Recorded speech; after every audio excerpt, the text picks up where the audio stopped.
Herzlich willkommen zu einer wunderbaren neuen Folge Viva la Movielusion, und heute reden wir über den Film The New Mutants. Seit kurzem, oder was heißt seit kurzem, seit ein paar Wochen auch im Kino zu sehen, und sowohl ich als auch der gute Kane haben ihn im Kino sehen dürfen.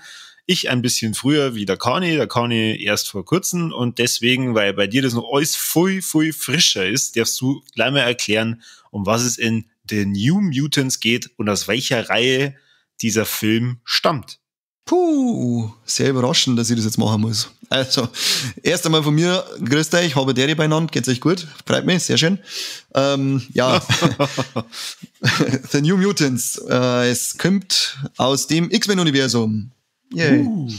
Es geht um eine Gruppe jugendlicher Mutanten, die gerade ihre Kräfte entwickelt haben, und dann finden sie alle in so einer komischen Klinik wieder mit einer Ärztin, und die verzeiht ihnen, ja, wir schauen jetzt ein bisschen, dass es euch gut geht, weil jeder hat von denen durch seine Kräfte angestellt, was er aber gar nicht wollte, und sie sagt, jetzt arbeitet man da dran, dass ihr das kontrollieren könnt und euch selber findet, und dann kommt es praktisch in die nächste Anstalt zu unserem Chef, dem vermeintlichen Xavier, damit sie X-Men werden können. Ja, nach und nach stellt sie raus, irgendwas ist da komisch, und irgendwie ist die Doktorin komisch, und irgendwie der war gar keiner fort und so. Ja, und mehr möchte ich dann eigentlich gar nicht dazu erzählen. Sie rotten sie dann zusammen und gehen der ganzen Sache auf den Grund. Und das Ganze in einem neuartigen Gewand für X-Men-Filme, denn es hat einen sehr starken Horror-Flair dieses Mal. Mhm. Sollte schon jetzt lass mich überlegen, ich glaube 2017 oder so hätte der Film eigentlich schon herausgekommen sollen.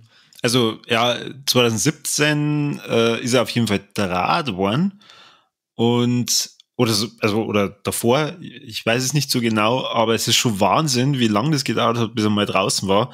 Und jetzt nur gerade nach dem ersten Corona-Lockdown, oder sagen wir mal nach der langen Corona-Durststrecke, die wir im Kino gehabt haben, ist es halt dann dadurch zumindest ein Film, wo man sich nicht groß überlegen muss, ja, was schauen wir uns denn an? Weil, sagen wir mal, die letzten Wochen kamen leider nicht so extrem gute Filme, bis jetzt Tenet vielleicht noch, aber die New Mutants kann man sich auch schon mal im Kino anschauen. Also die Effekte sind auf jeden Fall ganz nett. Die Story ist jetzt wirklich nix Besonderes. Die Schauspieler machen einen relativ soliden Eindruck. Maisie Williams spielt mit, die Arya Stark aus Game of Thrones. Das war eigentlich so der Hauptgrund, warum ich mir das angeschaut habe, weil, ja, Arya einfach sau cool ist. Aber weil sie da schon ganz eine andere Rolle hat, gell? Aber sagen wir mal, sie hat halt schon ein unverwechselbares Gesicht. Ja, das ist absolut, ja. Ich meine gerade die Art von Charakter, die sie diesmal hat, die ist halt unverkenntlich anders. Ja. Und der Ding ist nur dabei, der Charlie Heaton, den finde ich ziemlich cool, der ist nämlich ein Ding schon dabei gewesen, wie heißt die Serie auf Netflix? Schlaganfall, Upside Down, Stranger Things, Kruzifix. Gerade wollte ich sagen, Stranger Things. Merci. Den Typen finde ich sehr cool. Das ist also ein Ding gewesen, dass ich gesagt habe, okay, den schauen wir auf alle Fälle an.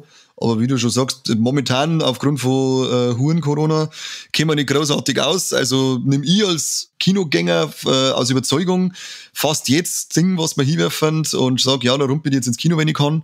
Ja, und wie du schon sagst, man macht nichts verkehrt, würde ich sagen, wenn man anschaut, macht jetzt aber auch nichts, wenn man nicht unbedingt gesehen hat, weil er führt die Geschichte der alten X-Men nicht weiter, weil die ist ja, glaube ich, mit Dark Phoenix abgeschlossen gewesen.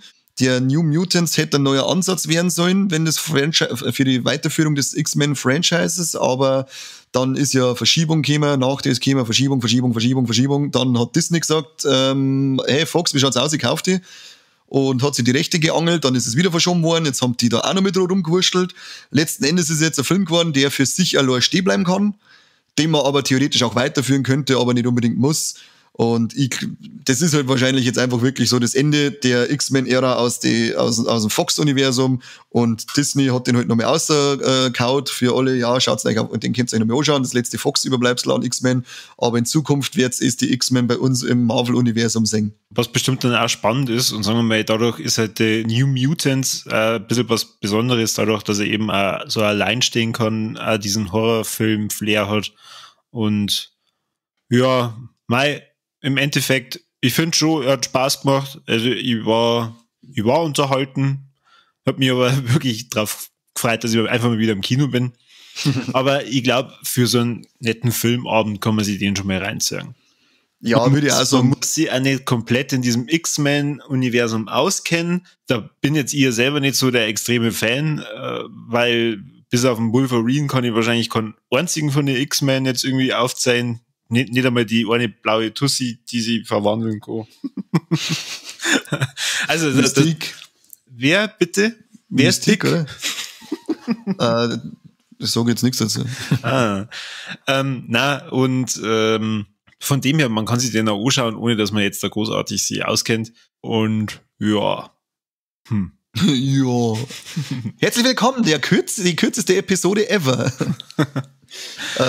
Was du gesagt hast, für einen gemütlichen Filmabend, das sage ich, der passt da auch sehr gut, wenn er weiß, halt auch so einer ist, sage ich mal, hey, schauen wir uns was an, aber mir passt mir nicht so wirklich auf, weil die Story ist nicht wirklich twistig oder sonst irgendwas, sondern die ist schön linear.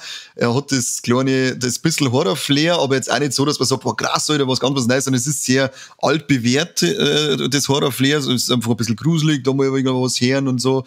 Er macht nichts neu, er ist bodenständig, macht Spaß, hat einen coolen Cast auf alle Fälle. Ich fand die Geschichte, es ist eigentlich ziemlich früh, oder meiner Meinung nach eigentlich von Anfang an klar, dass die ganze Geschichte nicht so koscher ist, wie es da drinnen zugeht, oder? Das war jetzt auch nicht so mal die Überraschung am Schluss. Na, das auf gar keinen Fall. Also die Handlung ist jetzt nicht irgendwie extrem überraschend. Man weiß jetzt bis zum Schluss eigentlich nicht, was jetzt der Sache ist, was jetzt von der Hauptdarstellerin, insofern es auch wirklich die Hauptdarstellerin ist, sagen wir mal, viel hat man von der bisher noch nicht gesehen oder auch gehört, von der Frau Blue Hunt. Weiß man bis zum Schluss eigentlich nicht, was ist jetzt so deren Fähigkeit. Genau. Das ist nur so eine kleine Überraschung dann, was die eigentlich treibt, wobei man es halt schon vermutet während dem Film immer mehr und ich sage mal, im zweiten Drittel ist man sich dann eigentlich schon fast sicher, okay, das wird die Art Fähigkeit sein, die hat. Ja. Die genau. Sich recht cool ist. Also was ja geil ist, sind natürlich diese Smiley-Typen, die dann kommen. Die haben mich stark an den Crooked Man von Conjuring 2 erinnert. Ja. Die waren richtig eklig. Man muss ja dazu sagen, es ist ja auch Coming of Age. Die Jugendliche, die sind, was werden sie sein, alle durchschnittlich 15, 16, die werden da dann schon mit ihren Ängsten zusätzlich noch konfrontiert auf eine Art und Weise, wo du sagst, ja, das ist schon traumatisierend, glaube ich, in dem Leben. Zum Beispiel da war die Fire Sepp, wenn da im Pool die Szene, wenn du daran denkst, was ihm passiert ist, und dann sagt er so etwas, da haben wir schon, ist schon so etwas, was du sagst, da musst du ein bisschen schlucken, glaube ich, wenn da so etwas wieder fährt. Aber es ist halt trotzdem, das hat man alles schon mal irgendwo gesehen. Es ist wirklich, der Film ist wirklich einfach nur so 0815 für mich gewesen. Ja, das stimmt. Die, eine Dame, die ja diese Fähigkeit hat, die diese Crooked Mans da hervor erscheinen lässt, kennt man ja aus anderen Filmen, zum Beispiel nämlich Split und Glass. Ja, genau, die Anya Taylor-Joy. Coole Fähigkeit auf alle Fälle mit diesem Portal und der coolen Rüstungshand und dem Schwert und dann einen kleinen Drachen auf der Schulter, mag ich auch haben. Aber die ist mir als Figur am Anfang ganz schön auf die Nerven gegangen, muss ich sagen. Ja, das stimmt. Ja. Ganz schön Rind, obwohl ich dir da gern zuschaue. Man kennt sie aus dem Film, aus dem Playmobil-Movie, da hat es auch mitgespielt. Aber der war so lala.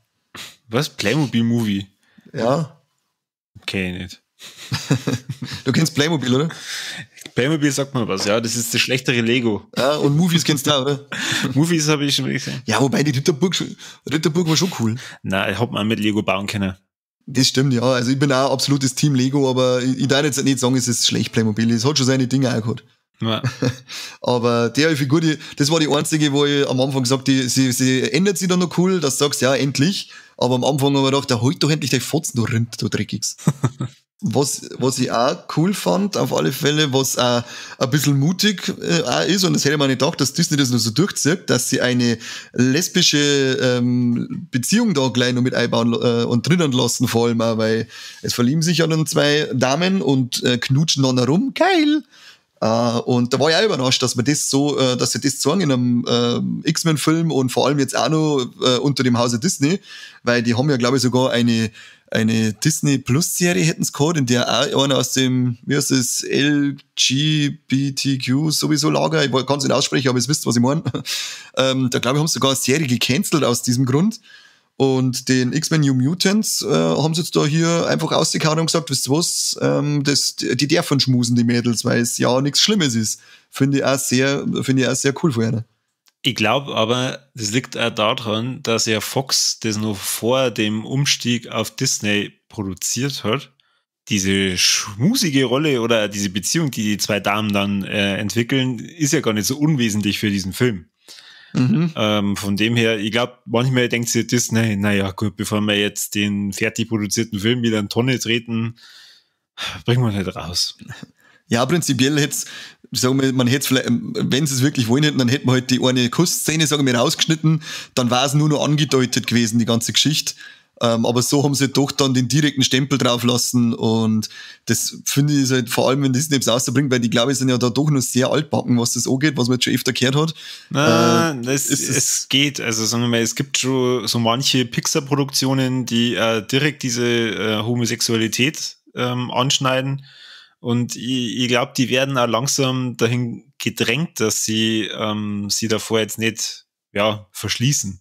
Ja, genau, das meine ich. Also sie waren sehr altbacken, und es gibt jetzt so Schritt für Schritt kommen sie immer weiter in die Richtung, dass sie es doch zulassen, und ja, in der heutigen Zeit ist es halt auch wichtig, dass man da nicht mehr so engstirnig unterwegs ist, sondern es einfach zulässt.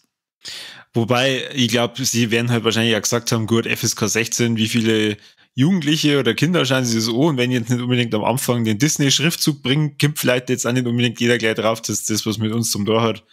Wobei du sagen musst, macht's doch, was wollt's. wobei du sagen musst, Disney wird nicht in Amerika sitzen und sagen, hey, der hat FSK 16 in Deutschland, sondern die gehen nach einem Ami-Rating und da hat er PG-13 gehabt.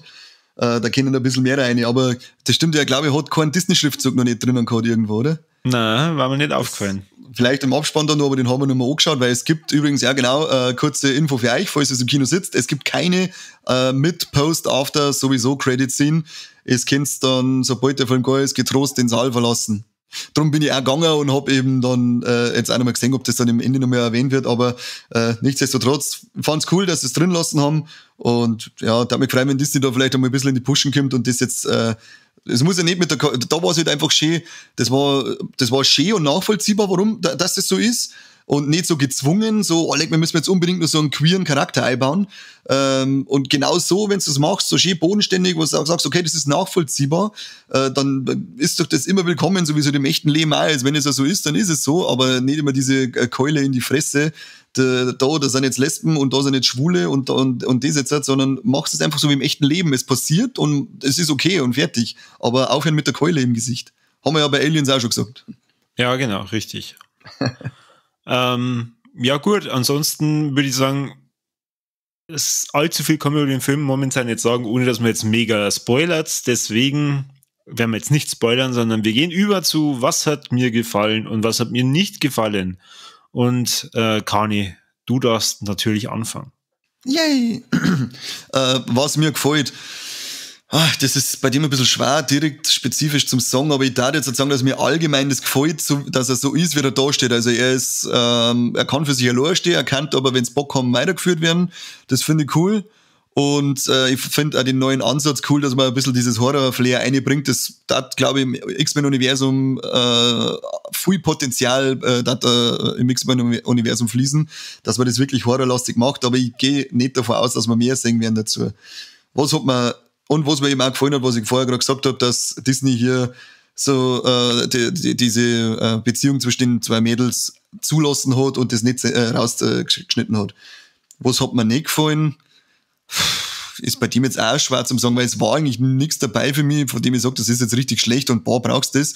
Darum sage ich wieder, Was ich vorher schon gesagt habe, entschuldige mich für die Wiederholung, aber die Figur von der Anya Taylor-Joy am Anfang, die ist mir ultra auf den Senkel gegangen, wandelt sie zwar dann zum Besseren, aber am Anfang haben wir gedacht, mein Gott, warum kriegen die gar nicht auf den 12, dass endlich schläft den restlichen Film.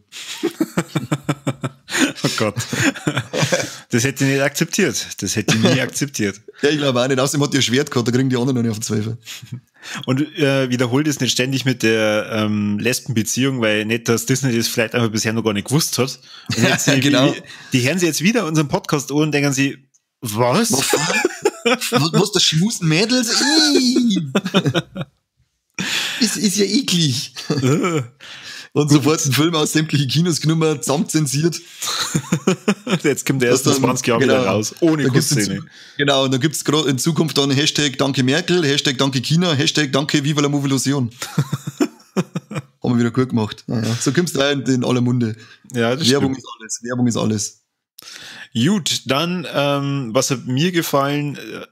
Die Charaktere von der Maisie Williams und von der Blue Hunt, das sind zwei Charaktere, die ich über den ganzen Film hinweg eigentlich cool gefunden habe, die mir sehr gut gefallen haben und auch gerade so ab der Hälfte vom Film auch richtig an Fahrt anfangen. Also jetzt nicht nur wieder wegen dem, was du immer sagst mit dem Schmusen, sondern auch insgesamt so diese ganze jugendliche Truppe, die wird halt rasanter ab der zweiten Hälfte und das gefällt mir. Dadurch komme ich ja gleich mal zu meinem, was hat mir nicht gefallen. Aber Schmusen. Schmusen, ja. Der Film fängt zwar relativ interessant an, aber verliert dann sehr schnell an sehr viel Fahrt und irgendwie, ich fand wirklich die ersten 20 Minuten, jetzt bis auf vielleicht auf diesen Anfang mit den ersten 3 Minuten, so langsam, dass ich schon auf die Uhr geschaut habe und mir gedacht habe, oh Gott.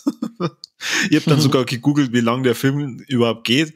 Gott sei Dank verliert sie das dann auch irgendwann, aber ich weiß nicht, sie hätten den Anfang einfach, wo sie in dieser Einrichtung drin sind, anders machen sollen.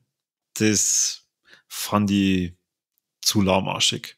Ich kann es aber irgendwie schwer beschreiben. Sie liegt halt am Anfang einfach nur da und dann wird halt das alles erklärt und diese Forschungsdame macht schon so einen langweiligen Eindruck und dann sind die halt auch erstmal alle verschlossen und was weiß ich und ja, da denkst du halt dann, ach Gott, ich weiß ja eh, auf was irgendwann hinausläuft, aber jetzt nervt's mir gerade schon wieder. Gut, und dann unser Triple Threat, Carney. Sterben Tiere? Nein. Jetzt habe ich kurz noch überlegen müssen, ob das wirklich stimmt. Ja. Sieht man Titten? Ein bisschen ein Sideboob, sagst du mal.